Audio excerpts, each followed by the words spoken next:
గత టీఆర్ఎస్ ప్రభుత్వం రాష్ట్రాన్ని అప్పుల కుప్పగా మార్చిందని, అప్పులను అధిగమిస్తూ సంక్షేమ పథకాలు అమలు చేస్తున్న ప్రభుత్వం కాంగ్రెస్ ప్రభుత్వం అని నర్సంపేట ఎమ్మెల్యే దుంతి మాధవరెడ్డి అన్నారు.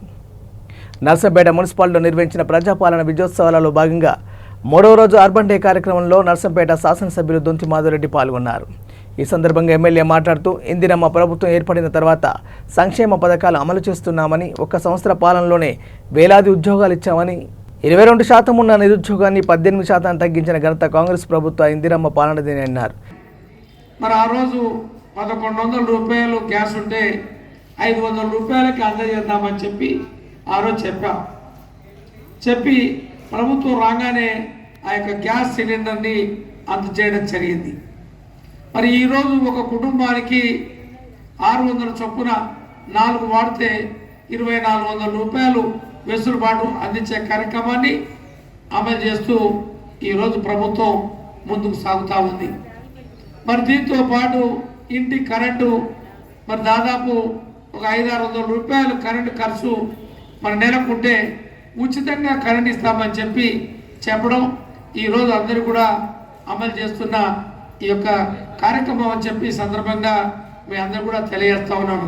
చిన్న కార్యక్రమాలు అయినా కూడా ఆర్థికంగా కుటుంబాలు ఇబ్బంది కాకుండా ఆర్థిక భారం తగ్గించే కొరకు ఆ రోజు చెప్పిన హామీలో కార్యక్రమాల్లో భాగంగా ఇవి అందచేయడం జరిగింది.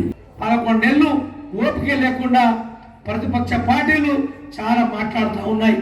మరి నువ్వు ఏదైతే హామీలు ఇచ్చావో, ఏవైతే హామీలన్నీ కూడా నెరవేర్చావో ఒక్కసారి తిరిగి చూసుకుంటే తెలిసిపోతుంది.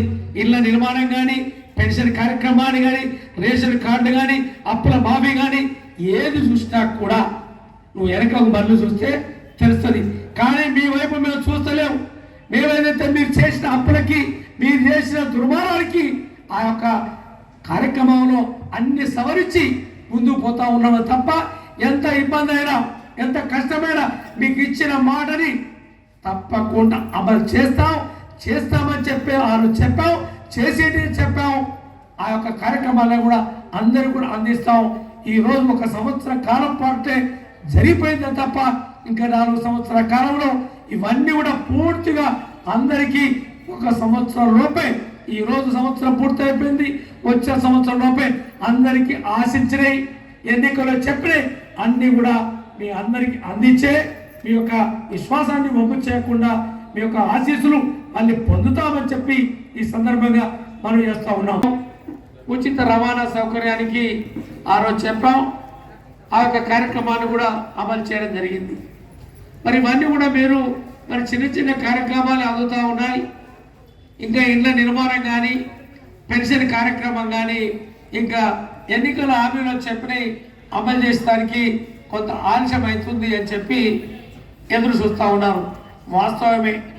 ఇవన్నీ కూడా ఇచ్చే కార్యక్రమంలో మరి ఇంతకుముందు సాంబయ్య గారు చెప్పినట్టుగా మరో స్వతంత్రం తెలంగాణ రాష్ట్రం వచ్చినప్పుడు ఎంత ఆదాయం ఉండే, ఎంత ఖర్చు ఉండే, ఎంత అప్పు ఉండే. మరి తెలంగాణ వచ్చిన తర్వాత 2014 నుంచి మరి 2023 ఎన్నికల నాటికి మనం చూసినట్టయితే 6,40,000 కోట్ల రూపాయలు అప్పు దేశంలో ఎప్పుడు లేని విధంగా